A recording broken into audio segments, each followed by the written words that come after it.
Mahigit 71% ng kabataan sa Pilipinas ang mahina ang kakayahan sa pagbasa at komprehensyon.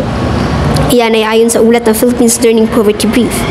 Isang napakalaking problema ito, lalong-lalo na hindi tugma ang kanilang learning competency sa kanilang baitang at edad ngayon.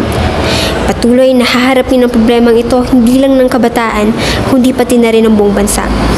Kaya mahusay na upang tugunan nito, inilunsad ng Department of Education ang programang Aral Reading na kung saan layuning ayusin at bigyang diin ang nabuong learning gaps.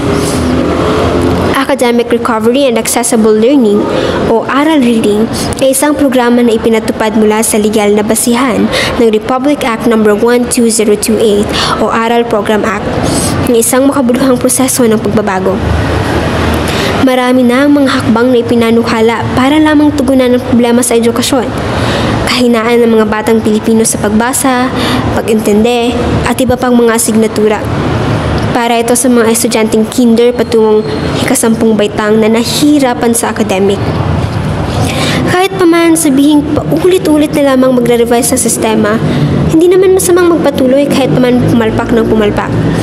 Paano mawawala ang problema kung hahayaan na lamang ito? Dahil lang hindi naman tumitigil ang suliranin ng mga nagdagang tugon?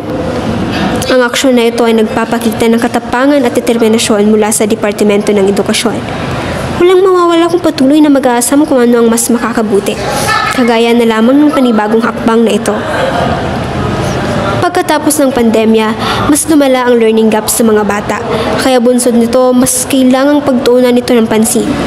Mula sa salitang academic recovery at accessible learning, makikitang may layuning maayos o maibalik sa dati ang gap at mas maipadali ang pag-aaral ng kabataan simula sa taong patnugutan 20,025 patungong 20,026.